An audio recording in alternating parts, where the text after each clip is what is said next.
성경 말씀 고린도전서 15장 10절입니다.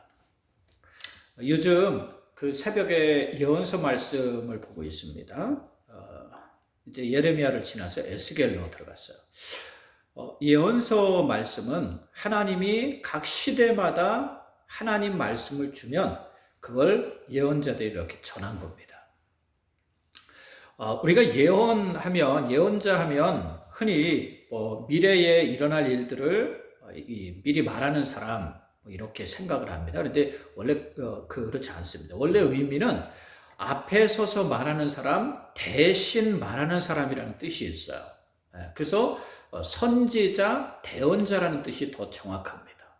앞에 서서 하나님 말씀을 이야기하는 거예요. 전하는 겁니다. 이게 무슨 얘기냐면 그 예언자는 앞으로 일어날 일들을 마치 무당처럼 예언하는 것이 아니라 하나님께서 지금 이렇게 살기를 원하신다. 하나님 말씀에 우리는 이러한 삶을 살아야 한다라고 말하는 겁니다. 그러면 거기서 이게 옳고 그르냐가 여러분 또 앞으로 일어날 것이냐 그렇지 않느냐가 중요한 것이 아니라 내가 오늘 올바른 삶을 살면 거기서 하나님이 역사를 이루어 가신다는 거예요. 길이 없는 곳에서 길을 만들어 가시고 내가 아무리 손해보는 그 길인 것 같아도 그 길이 올바른 길이면 하나님께서 원하시고 바라는 길이면 그 길로 가야 한다는 거예요. 이게 예언자입니다. 자, 여러분 예수님이 십자가의 죽음을 앞에 두고 계셨어요. 누가 보아도 이 십자가는 고통입니다. 피하고 싶은 길이에요. 망하는 길입니다. 이게 사람들에게 조롱받고 멸시받는 그러한 길입니다. 실패의 길처럼 보일 수가 있습니다. 그러나 예수님은 세상의 올바름을 선포하고 하나님이 원하시면 그 길이 십자가의 길, 죽음의 길이라도 그 길로 가셨다는 거예요. 그랬을 때 이 길은 실패의 길이 아닙니다. 패배의 길이 아닙니다. 죽음의 길이 아니었어요. 오히려 모든 사람을 살리는 생명의 길이 됩니다.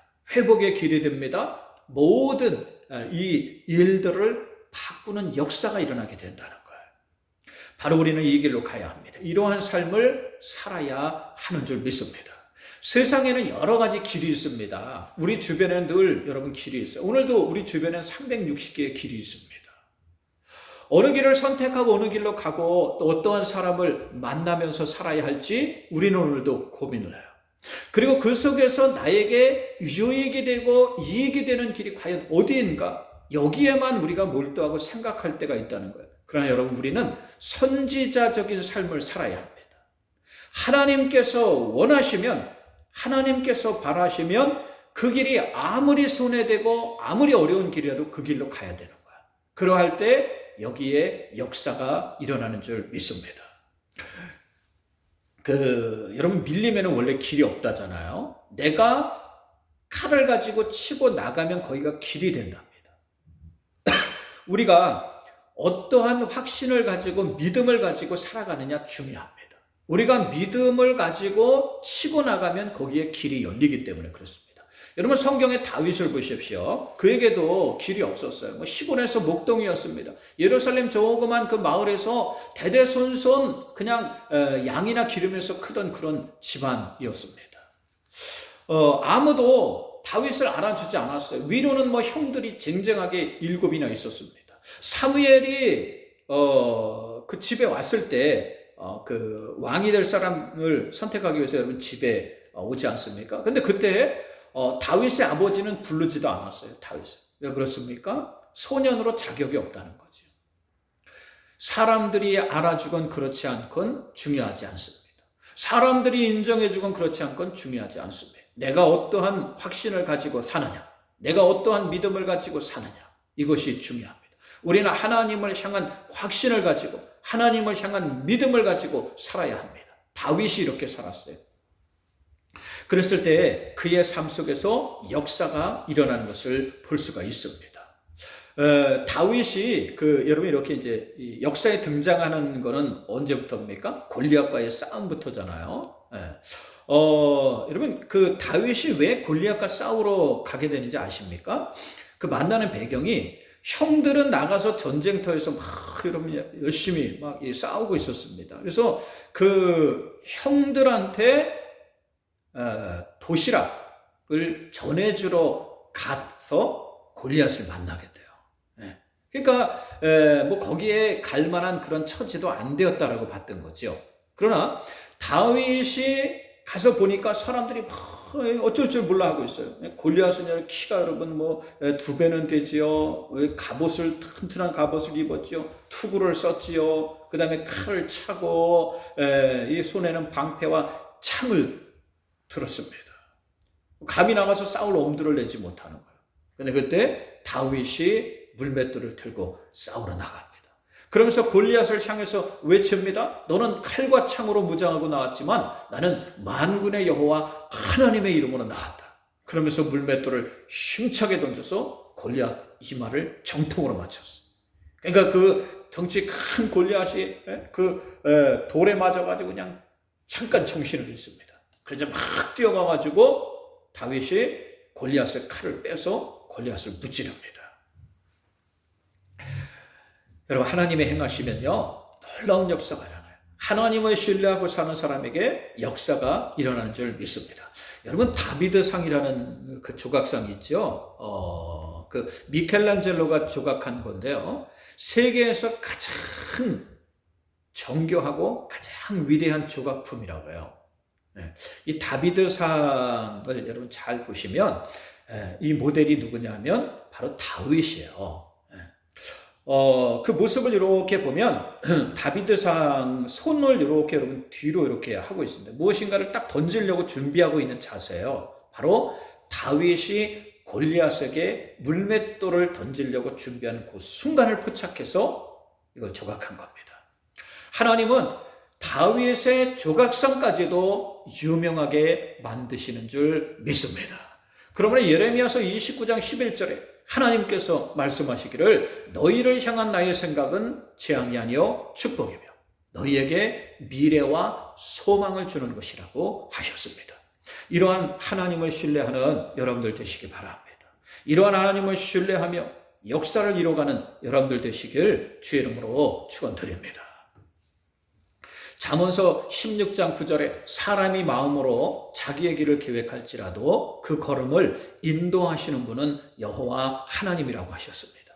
지금까지 우리 삶을 보면 내가 계획해서 내가 선택해서 살아온 것 같습니다. 여기까지 내 힘으로 온 것 같아요.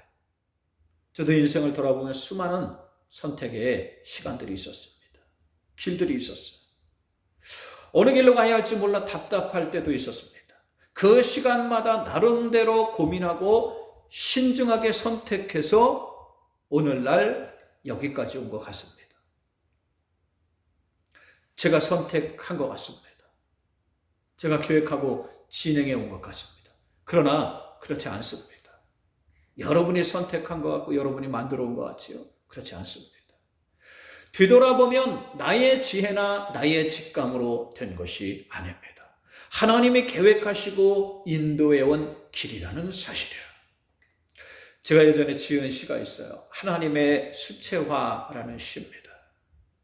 하나님이 자연은 1년을 계획해서 아름답게 그려가시지만 우리 인생은 오랜 세월 아주 신중히 계획해서 그려가신다는 고백의 시예요. 우리 인생은요 우연이 아닙니다. 우리 인생은 내가 만들어 온 것이 아니에요. 여러분 지금까지 살면서 여러분 뜻대로 된 것이 과연 얼마나 있습니까? 여러분 인생이면 뜻대로 돼야 되잖아요. 여러분이 계획한 대로 돼야 되지 않습니까? 그런데 지금까지 내 뜻대로 내 계획대로 내 의도대로 된 것이 거의 없어요. 왜 그렇습니까? 내가 인생의 주인이 아니기 때문이에요. 하나님이 우리 인생의 주인이신 줄 믿습니다. 사람은 그 인생의 주인이 누구인지를 분명히 알아야 돼요. 여러분 가룟 유다 아시죠? 가룟 유다가 왜 그렇게 저주의 인물이 된 줄 아십니까? 예수님을 배신하고 돈으로 팔았기 때문이라고 알고 있습니다. 물론 그 이유도 있습니다. 그러나 더 큰 이유가 있어요. 바로 그것은 여러분 잘 보세요. 만약 그렇게 따진다면 베드로도 예수님을 부인했잖아요. 뭐 3번씩이나 모른다고 부인하고 나중엔 저주까지 퍼부어요. 난 저런 사람 모른다. 왜 나하고 엮느냐? 그러면서 여러분 저주를 퍼붓지 않습니까? 진정한 잘못은 가룟 유다는 끝까지 자기가 인생의 주인인 줄 알았어요. 이게 여러분 차이입니다. 베드로는 나중에 자신의 잘못을 뉘우치고 회개합니다. 뭐 회개했다 그래서 문제가 해결되는 건 아니에요. 왜냐? 예수님은 이미 죽고 없었거든요. 회개해봤자 용서받을 대상이 없는 거예요. 참 여러분 불행하지 않습니까? 우리가 여러분 인생에 이러할 때가 참 많습니다. 그러나 여러분 중요한 게 뭐냐면 하나님은 이러함 속에서도 길을 만들어 가신다는 거예요.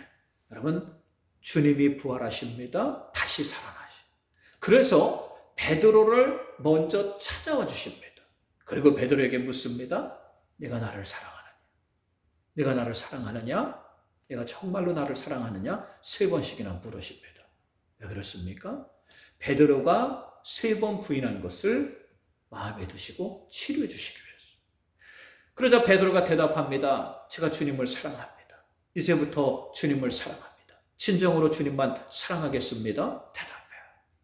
그러자 주님이 뭐라 그러시냐면 요한복음 21장 18절에 내가 젊어서는 내 스스로 띠뛰고 다녔거니와 내가 늙어서는 남이 내게 띠띠우고 내가 원하지 않는 곳으로 데려가리라 하셨습니다. 베드로는 젊었을 땐 자기 마음대로 살았어요. 자기가 인생의 주인인 줄 알고 살았습니다. 그러나 주님을 만나고 이후로는 자신이 인생의 주인이 아니라 주님이 인생의 주인으로 살았다는 거예요. 그랬을 때 베드로에게 놀라운 역사가 일어나요. 그는 자신의 실수를 만회하고 세상에서 참으로 존경받는 믿음의 사람이 되었습니다. 믿음의 선한 싸움을 다 싸우고 주님처럼 승리하는 사람이 되었습니다. 그리고 천국에서 큰 축복받는 사람이 되었다는 거예요. 그러나 가룟 유다는 전혀 달랐습니다. 회개하는 것까지는 같았어요. 가룟 유다도 회개합니다. 자신이 돈 받은 것 때문에 양심의 가책을 느껴서 그걸 가지고 여러분 다시 권세자들에게 돌아가서 집어 던집니다. 그리고 돌아옵니다. 문제는 그 다음부터예요. 가룟 유다는 나가서 목매달아 자살을 합니다. 자기 생명이니까 자기 마음대로 끊어도 된다고 생각한 거예요. 끝까지 자기 인생, 자기가 주인이니까 자기 마음대로 해도 된다고 착각한 겁니다. 우리 마음대로 생명을 끊을 수 없다는 거예요. 자기 뜻대로 자기 마음대로 살다가 결국 망하는 인생이 되었고 영원히 지옥으로 떨어지는 인생이 된 것입니다. 여러분 인생의 주인이 누구인지를 확실하게 알아야 돼요. 내 인생의 주인이 누구인지 확실하게 알아야 합니다. 깨달아야 돼요. 그렇지 않으면 우리가 오해하게 됩니다. 실수하게 됩니다. 내 인생이니 내가 살아간다고 착각하게 되는 거예요. 오늘 말씀은 인생의 주인이 누구인지를 확실하게 말해주고 있습니다. 우리 인생의 주인이 누구인지를 확실하게 보여주고 있다는 거예요. 오늘 말씀에 나의 나된 것은 오직 주의 은혜라고 했습니다. 내가 한 것이 아니요 오직 나와 함께 하신 하나님이 행하신 것이라 그랬습니다. 오늘 이 말씀은 사도 바울이 쓴 거예요. 사도 바울도 인생에서 처음엔 자기가 주인인 줄 알았어요. 좋은 집안에서 태어나서 공부도 많이 하고 출세하기 위해서 젊은 날에 막 여러분 혈기 넘치게 애를 썼습니다. 일도 해보고 저 일도 해보고 권세자들에게 막 아부하기도 하고 또 예수 믿는 사람들을 핍박하면 거기에 도움이 될 것 같아서 막 여러분 또 그들을 잡아서 감옥에 가두기도 하고 또 자기 의도와 자기 뜻대로 잘 되지 않으니까 스데반 집사를 돌로 쳐서 죽이도록 사람들을 선동하기도 합니다. 그러나 이러한 바울이 다메섹 도상으로 가다가 부활하신 주님을 만나요. 그러면서 자신의 지금까지 살았던 모든 삶이 잘못되었음을 깨달았습니다. 인생의 주인이 자기가 아님을 깨달은 거예요. 내가 세상의 주인이 아니고 하나님이 주인이시고 하나님이 계획하신 그 계획대로 세상이 진행되어 가고 있구나. 하나님의 계획과 의도를 따라 사는 사람이 올바로 사는 사람이고, 이러한 사람이 정말로 바른 삶을 사는 사람이구나 하는 것을 깨닫게 돼요. 그 속에서 오늘 고백을 하고 있는 겁니다. 나의 나된 것은 오직 주의 은혜라. 지금까지 모든 삶이 하나님이 인도하시는 삶이었다는 거예요. 심지어 자신의 실수나 아픔까지도 하나님이 인도하신 삶이었다는 거예요. 여러분, 우리가 잘하고 성공한 것만이 여러분 주님의 뜻인 것 같지? 그렇지 않습니다. 우리의 아픔, 고통까지도 하나님이 인도하신 겁니다. 사람이 마음으로 자기의 길을 계획할지라도 그 걸음을 인도해 가시는 분은 하나님이시기 때문입니다. 때는 우리가 잘하려고 하였으나 잘 되지 않은 일들이 있습니다. 잘하려고 했으나 실패한 것들이 있습니다. 그러나 이 모든 것까지도 하나님이 허락하심이 있었다는 거예요. 정말 되돌리고 싶은 과거도 있습니다. 아픔도 있습니다. 슬픔도 있습니다. 나 혼자 있으면 아픔이요, 실패요, 고통입니다. 그러나 주님 안에 있으면 그렇지 않습니다. 그것은 바로 지금의 여러분 모습을 이루기 위한 귀한 밑거름이기 때문입니다. 이러한 일들이 없었다면 오늘날 여러분들도 없기 때문이에요. 내가 막 여러분 애쓰면서 내가 막 혼자 힘쓰면서 살아온 것 같지요. 근데 여러분, 나 혼자 결정하고 선택하고 온 게 아니에요. 하나님이 보이지 않는 그 손으로 여러분을 인도하시면서 이끌어 오신 겁니다. 여러분을 너무 몰아치지 마시기 바랍니다. 여러분이 주인이 아니에요. 여러분이 인생의 주인이 아님을 명심하시기 바랍니다. 주인이 누구인지를 바르게 알아야 인생을 바르게 살 수 있습니다. 그러므로 오늘 말씀에 내가 한 것은 아무것도 없고 오직 나와 함께 하신 하나님이 행하신 것이라 그랬어요. 찬송에도 여러분 오늘 이 말씀이 있습니다. 나의 공로로 된 것이 전혀 없도다라고 했습니다. 전혀 없다는 게 아무것도 없다는 거예요. 여러분 한번 생각해 보세요. 여러분이 이 시대에 살고 싶어서 여러분이 계획해서 태어나셨습니까? 여러분 삶을 디자인하셨습니까? 난 이러한 집안에서 태어나서, 난 이러한 데서 공부하고, 난 이러한 직장을 얻어서, 난 이러한 또 가족을 이루어서, 난 내가 이렇게 살아야 되겠다. 여러분 그렇게 계획하고 여러분 살아오셨습니까? 아니에요. 내 뜻대로 된 것이 여러분 하나도 없습니다. 우리는요, 지금 하고 있는 일까지도 내가 정해서 한 것이 아니에요. 또한 우리 인생이 어느 길로 갈지 어떻게 바뀔지도 아무도 모릅니다. 우리 자신조차도 몰라요. 또한 우리 인생이 언제 끝나는지 어떻게 끝나는지 아무도 모릅니다. 내가 계획해 오늘에 이루고 있는 것은 거의 없습니다. 전혀 없다는 거예요. 바로 내가 인생의 주인이 아니기 때문입니다. 우리는 인생의 주인이 누구인지 정확하게 알아야 합니다. 그래야 내가 오늘을 어떻게 살 것인지를 알 수 있습니다. 오늘을 어떻게 살 것인지를 찾을 수 있어요.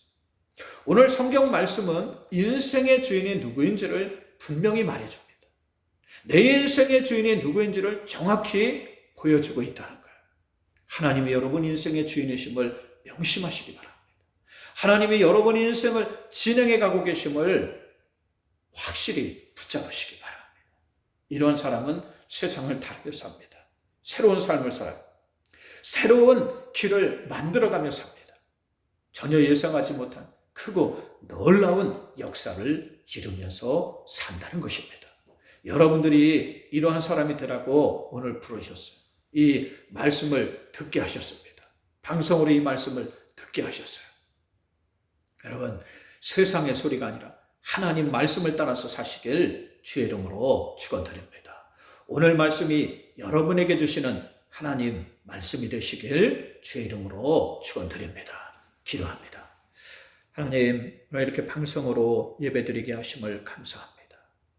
이 방송으로 말씀을 듣는 모든 자녀들이 하나님 뜻을 따라서 먼저 하나님 안에 믿음의 확신 가운데 살아가도록 인도하여 주시옵소서.